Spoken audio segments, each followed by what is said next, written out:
Hi people. So recently the Supreme Court has made some really big decisions on three major topics. They denied Joe Biden's student loan debt reform, rolled back affirmative action, and also allowed companies to discriminate against gay people. All of this is coming after last year's Roe v. Wade decision, which was highly unpopular as abortion, despite what conservatives say, an actually really popular thing. And that decision caused a lot of distrust in the Supreme Court. Not only that, but there has been a little bit of uncovering of corruption within the Supreme Court with the Harlan Crow, Clarence Thomas situation. So there's just a lot of things going on with the Supreme Court. A lot of distrust, a lot of questions as to whether they should even exist in the first place.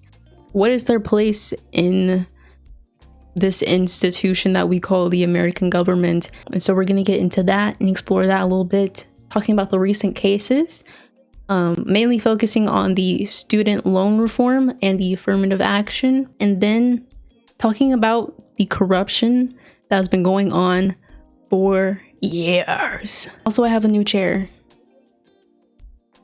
It's cute, it's pink. Really goes with the vibe of the room. I like it. It's comfy. It can recline. You want me to show you? Let's go, boys. Let's go. So let's talk about student loan reform, student loan debt, Joe Biden situation. So basically, an overview, Biden decided to use the HEROES Act, which basically allows a certain amount of debt to be canceled for a national emergency, i.e. he was using COVID. Now, the Supreme Court said that the reasoning was weak. They weren't really sure exactly what, it wasn't specific enough as to why. I guess he was using the HEROES Act, and so that's why they supposedly decided to not do it. That's what the article said. Now, this is reform that could have helped, what is it, like 43 million Americans that were eligible for this, and some were already, the messed up part is that people already signed up for this. People already signed up to get their student loan, debt taken off. They were waiting, hopeful. It's the Supreme Court just snatched that away. Just snatched it. With absolutely no standing. And a lot of people are saying that this case actually had no standing in the first place, but we'll get into that in a little bit. I do want to talk about the fact that Joe Biden, the way he went about this was not the best. I'm gonna be real honest. He used it as political act for the midterms instead of just like, go ahead and do it from the jump, like when you said you were gonna do it, from the beginning of your term. He instead decided to wait until the midterms to pull it out as, a good little gotcha card, to make himself look good in the midterms. What can you expect? Okay, I feel like it's very rare for a politician to not only do what they say, but like also do it in a way that's not for their own gain. So, whatever. I mean, what do we expect? Despite that, it may still look good. He's gonna try and go about it a different way, which was the way that like everybody was like, you should have done it from the jump, the way that was, it takes a little longer, but it's more effective, I believe. It has more merit, more standing, probably better. But even then, not only does it take longer, so I don't know that we'll get it in the first place, but also there could be another Supreme Court case. So I don't know. This is all banking on the fact that he possibly could become president again, but like it's not like a guaranteed thing. So my man's messed up. But anyways, that's his fault. But he may still be able to turn around and make it look good, because he's already framing it like the Republicans stole this opportunity from you guys. It wasn't me. I definitely didn't use this for political gain. It's them. It is them. But also, take accountability a little bit, whatever. But let's get into the lack of standing I was just talking about. as there was a company, Moella, that was used in this case that didn't even want to be a part of it. And so we're going to have David Dayen talk about how a state used Moella to give this case any merit. And we're going to end today's show looking at the other decision the Supreme Court is issuing today to decide the fate of President Biden's student debt relief plan. We're joined by David Dayen, executive director, executive editor of the American Prospect, where he has a piece headlined "The Student Loan Cases." Why is the quality such pooey? Participant. David, coming out of what we just heard with Melissa around the fake gay marriage website, talk about what you found in this other Supreme Court case. Yeah, it's a remarkable amount of similarity here, really. So in the student loan case, the key issue is standing. Is someone injured by the fact that people are getting this debt relief from the government on their student loans? And the state of Missouri, along with several other states, brought this lawsuit, and they claim that because there's a thing called the Missouri Higher Education Loan Authority, which is a servicer, they do the day-to-day operations on the loans, that because they will be harmed, allegedly, actually they won't be harmed, but because they will allegedly be harmed by losing a number of student loans to service, then because they owe the state of Missouri money, they might not be able to pay it back. And there are just enormous amounts of reasons why this is problematic. First of all, the loan fund that allegedly the Missouri Higher Education Loan Authority won't be able to pay back to the state of Missouri, they haven't made a payment on it in the last 15 years. And internal documents show that they have no intention of paying into this fund. The second thing is internal emails have shown that the Missouri Higher Education Loan Authority had nothing to do with this case, didn't file it, didn't solicit it, didn't know it was happening, and didn't know they were being used as a substitute for standing for the state of Missouri until they read about it in news reports. And there are internal emails between employees of Mohala saying, we were opposed to this move, but we couldn't do anything about it. The Missouri State Attorney General needed to claim that our borrowers were harmed so that they could have standing in the case. So, a real similarity of we talk about the Supreme Court's corruption in terms of, going on junkets and things like this. But I mean, maybe a deeper corruption is the fact that they seem to not check the basic facts in these various cases, and they're ruling on things that aren't legitimate in some way. How are these not being fact checked?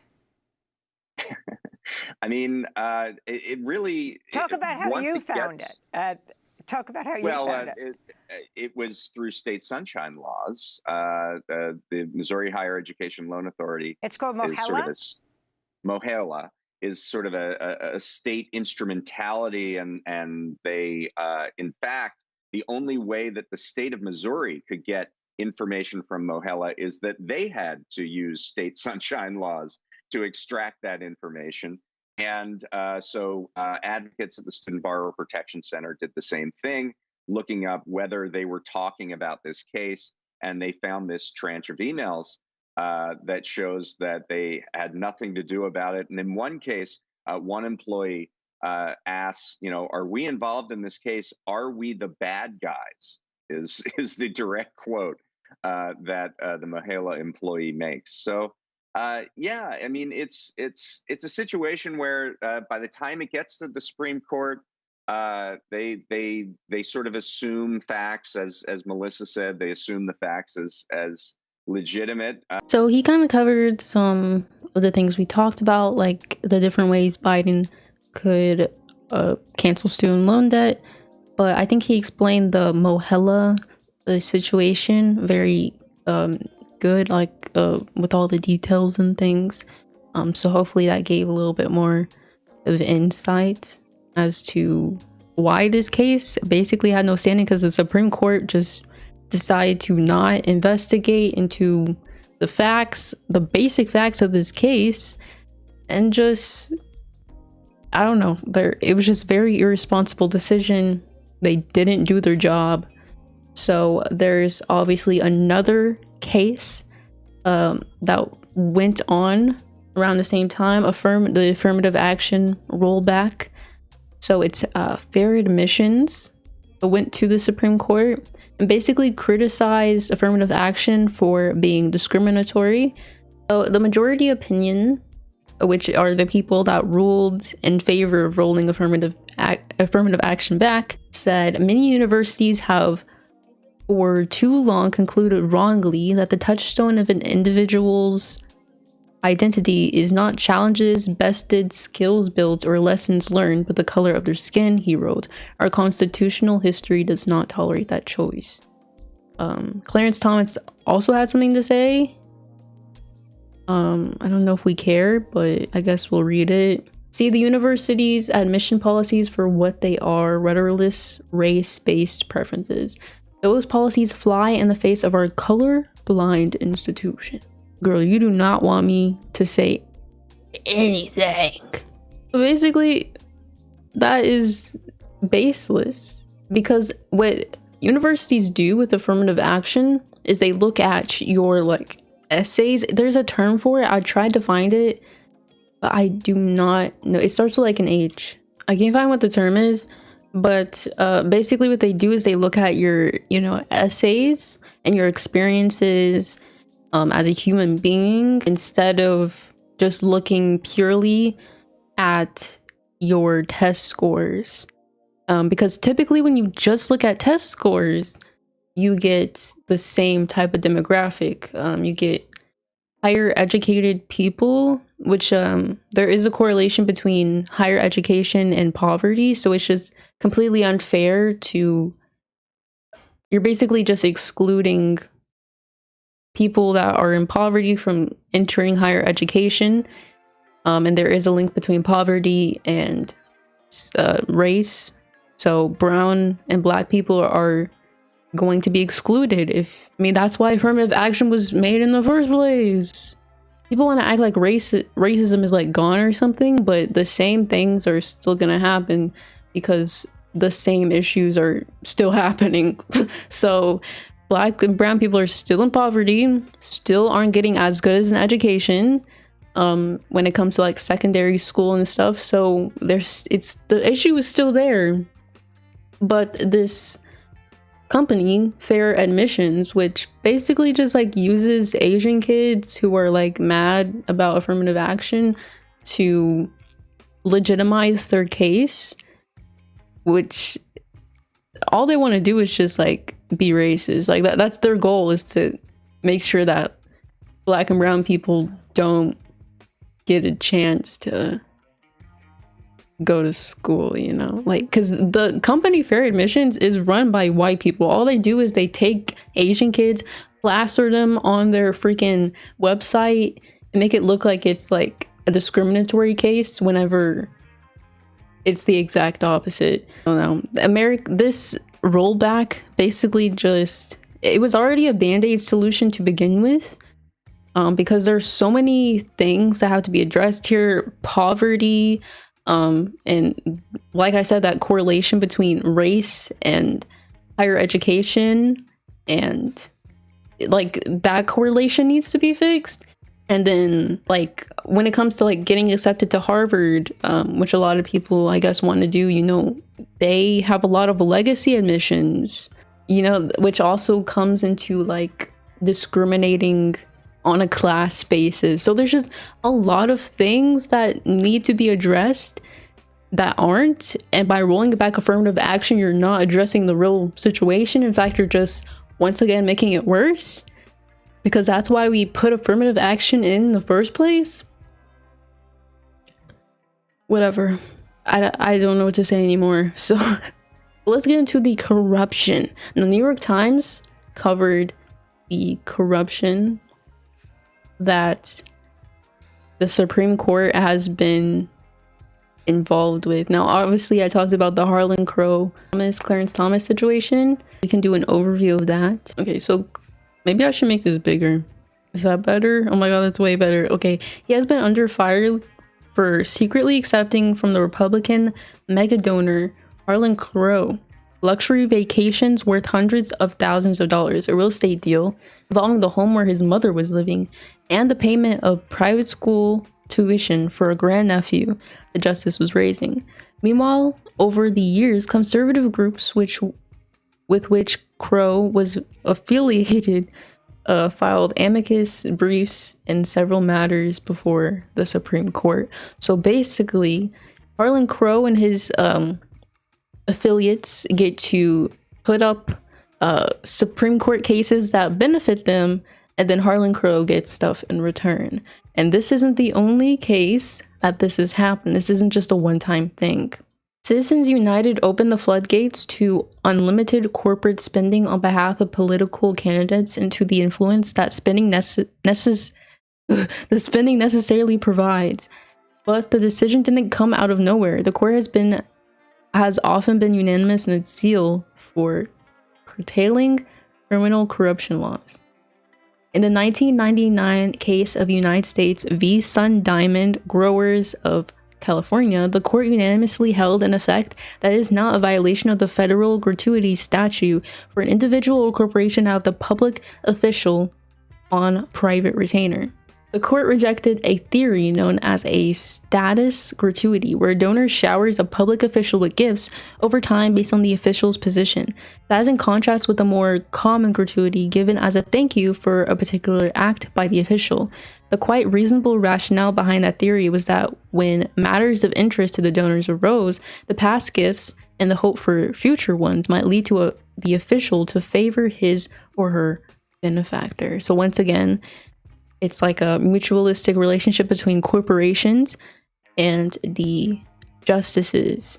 They get something in return, and so do the corporations. Not the only case, though, there's more. But in Skilling v. United States, the court ruled that theory is limited to cases of bribes and kickbacks. Once again, direct quid pro quo deals. 3 justices, including Justice Thomas, wanted to go even further and declared the statute that prohibits honest services fraud unconstitutional. In the 2016 case, McDonald v. United States, the court held that selling government access is not unlawful. The Supreme Court is amazing. Anyways, Governor Bob Donnell of Virginia and his wife, Maureen, accepted about $175,000 in secret gifts from the businessman Johnny Williams, who wanted Virginia's public university to perform research studies on his company's dietary supplement to assist with its FDA approval. In exchange, Mr. McDonald asked subordinates to meet with Mr. Williams about such studies and hosted a luncheon at the governor's mansion to connect him with university health researchers. So there have been several cases of just absolute corruption from the Supreme Court, this like mutualistic relationship where they get bribes and secret gifts and deals. It's basically just allowing that to happen. There's already like an issue within the American government where politicians have to like get money from super PACs to basically have a campaign in general, and that in turn affects the way that they govern because they're governing for corporations that gave them money. Once again, the same relationship that these Supreme Court justices have, other politicians like Joe Biden and Donald Trump and all the Congress people, that same relationship exists within like Congress and the president. Like, it's the same thing. A corporation gives you a lot of freaking money, and then you serve in their interest. That's the reason why we're like this. That's the reason. So once again, not super surprising, but basically it proves that the Supreme Court is not doing what the frick they were made to do. Okay, the point of the Supreme Court is to basically rule in the interest of the Constitution. I don't know if they're doing that. It seems like they're just ruling and their interests, like what aligns with their interests, what aligns with corporations' interests, which a lot of times involves corporations and secret bribes and secret money, and not a whole lot of protecting the United States citizens. You know, it's a lot of not doing that. So to the question of should the Supreme Court exist in the first place, honestly, no. As AOC has said, it is a illegitimate institution that only proves its illegitimacy time and time again, okay? With all of this corruption, all of these decisions, it only proves that it probably just shouldn't be a thing in the first place. I mean, if you're not going to do your job, then you might as well just not be there in the first place, you know? That's the way I think. I don't know. But anyways, that's all. Okay, bye.